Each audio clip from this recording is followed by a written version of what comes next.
Hello there everybody, happy Halloween. Around this time of year there's a lot of YouTubers that make videos about creepypastas and the like. However, I wanted to do something a little bit different. Throughout my life I've always been the sort of person that's never really had a calling or never managed to fit in with other groups of people, etc, etc. And it dawned on me a couple of years ago that in my relatively short life I've had more paranormal experiences put together than anybody that I know, or any group of people that I know. So I decided to start researching the paranormal, and I did so with a blank slate. I threw out the rulebook, so to speak, and went in armed with nothing but good manners and an open mind, and the results started coming quickly enough. So today I wanted to share with you some of the paranormal encounters that I've had over the years, just a small selection of them. I need to stress the whole idea of this isn't really to scare you stupid, it's just kind of to try and get people to have more of an open mind about the subject. And everything that you're about to witness is completely genuine. I have no reason to lie to you, and that's pretty much it. So thank you very much for watching, and I hope you enjoy.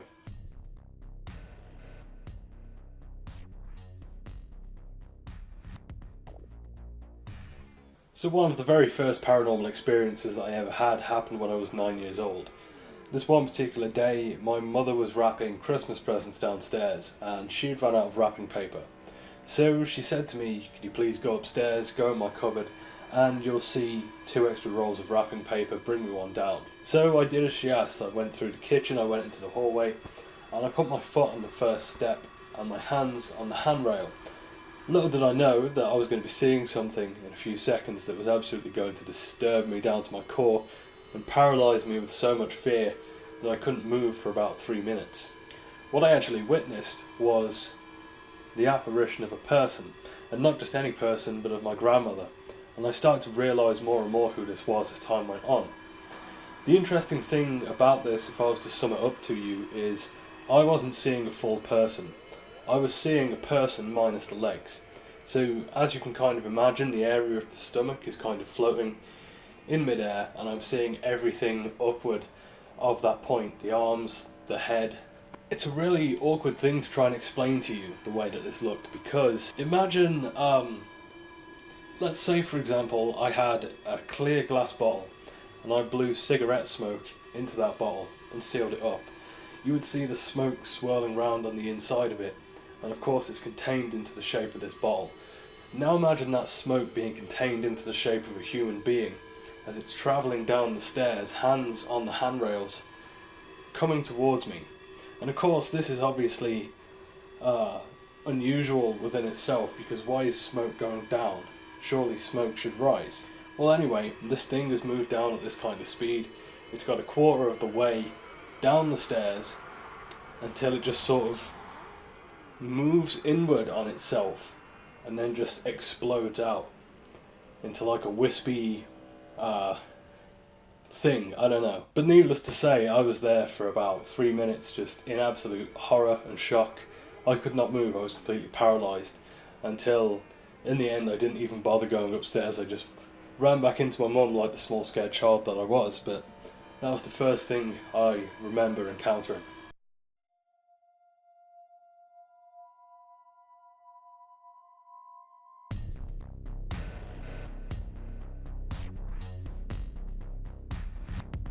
When I was 22 years old, myself and my now ex-girlfriend decided to go and hold a very small investigation in a graveyard to see what we can come up with. Now I'll be honest with you, I didn't really wish to go because I know what kind of thing can happen if you mess around with things that you're not supposed to, and I didn't want to bring something back to my house. But on the other hand, my girlfriend was the kind of person that would do whatever she wanted to, and if she had an idea in her head, she would go for it without any hesitation. So I decided to be a good boyfriend and go with her, because it was the early hours of Saturday morning and there were a lot of pubs open in the area, and there's a lot of trouble to be had if she ran into the wrong crowd. So we went to this graveyard early in the morning, and to be quite honest with you, we didn't really have anything happen. We were there for 3 hours altogether. Didn't catch a single audio recording, didn't catch anything on camera. So we called it a night. We started walking home, And I was just noticing on the way back that I'm getting this feeling as if somebody's jabbing me with pins. I didn't really think a lot of it, as silly as that sounds, because the area that we'd been in was full of trees and a lot of insects and foliage, so on and so forth, so something could have landed on me. But it was only the next morning, we woke up as normal, I just got myself dressed, and we were talking about the night before. We were talking about how it was a shame that nothing happened during our little investigation. And so we just got talking about the paranormal again, when all of a sudden my bed was kind of positioned in the middle of the room. I'm sat on the edge of it, she's still in bed, having not got dressed yet. And all of a sudden we hear the door open. Of course, she isn't dressed, she bolts under the covers, and I'm just sat there watching the door. And I can see the handle on the door is coming down, and it reaches the bottom, and then the door starts to open up. And it keeps opening, and the handle stays down until finally it starts to slowly go back up. Now here's the thing, that door in question has nothing wrong with it. There is no reason for that door to open at all. And furthermore, the floorboards outside it are very, very loose. This is a quite old house, and if somebody was actually on the other side of that door, you would hear, without a doubt, floorboards. So of course that's odd in itself that a door should just happen to open up on its own. But then, we were talking about that, like having a bit of a laugh and a joke about it. And then 35 minutes later, I'm putting some food in the microwave, and she's at the side of the fridge talking to me. And I've put these, they're like microwavable burgers, rustlers they're called here in the UK. Basically burgers in buns. I've basically put them in the microwave on two small plates, so there's one here, one here. So I continue having a conversation with her, and I go to look through the door when it's approaching time to take them out, and I notice that all of a sudden they're not side by side anymore. The ordering goes plate with the burger still in its bun, plate, burger still in its bun. There's no slidage occurred. These things are still perfectly in place, but now they're stacked up on top of each other. And so I can understand that happening if they were touching the sides of the microwave, maybe if one forced its way over the top of the other. But I know from experience that causes a certain amount of noise, and it causes the plate to stop moving. You have to turn the microwave off, open it, sort everything out. So that's two weird occurrences that happened within the space of 40 minutes. Ultimately, we were lucky because this spirit seemed to just have the intention for it being there seemed to just be, you came out looking for me, you came out looking for evidence that something exists, and here I am, showing you that something does indeed exist. It should also be noted before I wrap this up that a few years later, I did a retelling of this story on my Paranormal channel, and I decided to go and get some footage for that particular graveyard, just to give people a visual as to what was going on there, how it looks. And what I didn't realise until I got home is I actually caught disembodied voices in the graveyard. There was nobody around, is the bottom line of what I'm trying to say, and I'm there with a video camera, and what I actually managed to catch was what sounds like a woman singing "Help Me," which was actually buried underneath a load of traffic noise. I just managed to catch it, clean the footage up, get rid of some of that noise, and you can actually hear two voices. There's that woman singing "Help Me," and there's a male voice whispering "You will die." So I'm going to play that for you now.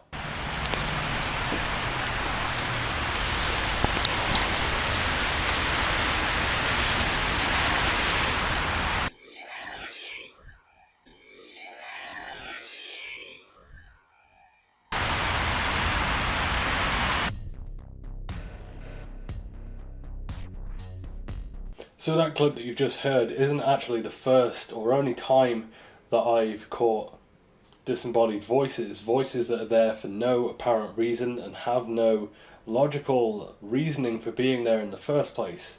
So I'm going to show you a few clips that I've caught not only through voice recorders and just regular microphones, but also through some spirit communication sessions that I've done, and give you a bit of an overview as to why these things are unusual.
How's about we go and take a look inside?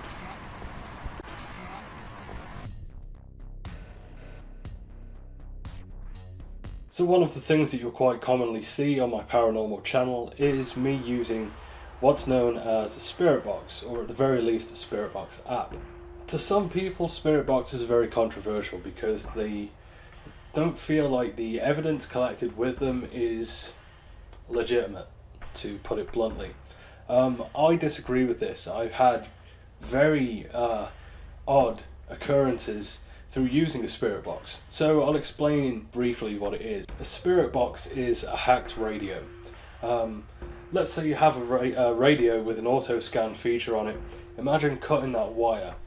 The radio can no longer scan back and forth between different channels and stick onto one channel. It's just going to continue to go back and forth, so you're getting little bits of sound from all of those different channels, and it's just going back and forth, back and forth.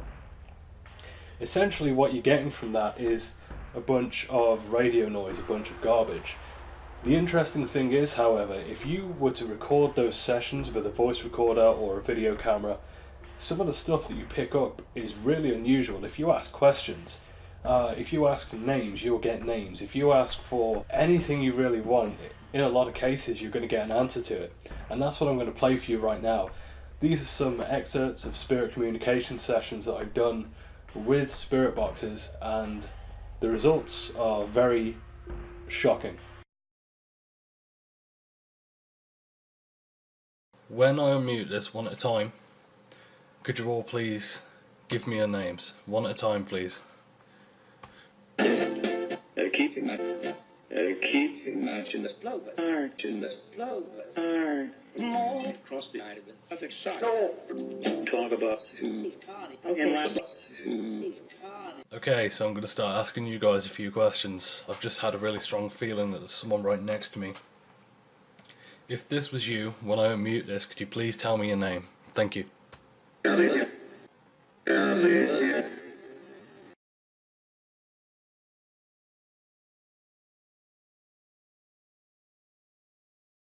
Who am I talking to today?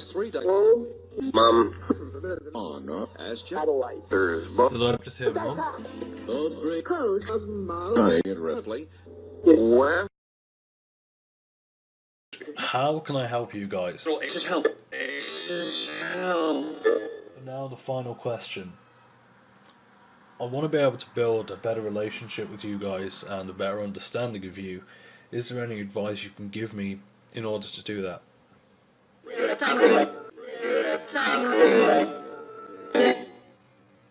than enough.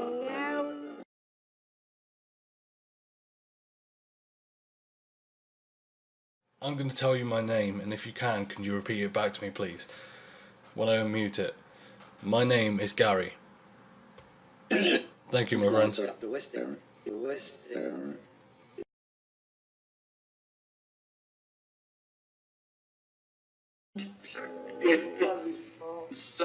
You guys, if you wouldn't mind answering.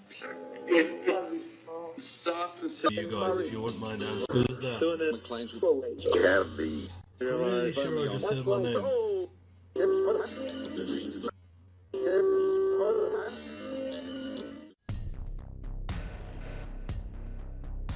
Today I was walking back from the supermarket of all places, and in order to get home I have to walk across a field through some woods and then I'm home. Well, I got 3/4 of the way across that field when all of a sudden I just had this really weird instantaneous knowledge that there was someone over to my left, and I couldn't tell you where proximity wise they were. I just knew that somebody was in that general area. Now bear in mind it's night time, but I can still see to the end of that field, and I couldn't see anybody. So I did the logical thing. I thought, your mind's playing tricks on you, keep walking. And no matter what I did, I could not shake that feeling that there was still somebody there. So eventually I thought, this is a little bit unusual. I got my phone out and I basically said, I can tell that there's somebody here. If you would like to have your photo taken, please stand somewhere in this area. And I just snapped 4 photos. Now, the camera app on my phone started messing up, so I didn't get to look at those photos at the time. And Until I got home, I noticed that 3 photos were blank, but the second one out of the 4 showed this. Hello, dog. Don't know if you could hear that, there's a dog barking. But yeah, it showed that, and on my phone it was kind of immediately noticeable to me that it seemed as if there was a face in the top right hand corner of that picture, because of how bright my screen was. I've never managed to catch anything like that since, but it's weird how you have these feelings and then later on something comes of them. So that brings us to the end of today's video. Happy Halloween, I hope you enjoy your candy or just your time in general. Those are just a few of the things that I've experienced. I do have a lot more to share, but I'll leave those for future videos. If you enjoy paranormal content, please feel free to check out my paranormal channel. It's APS Paranormal. I haven't been active on there for a good while because I've been in ill health and I find that doesn't really help things, but I'm hoping to get back into the swing of things soon enough.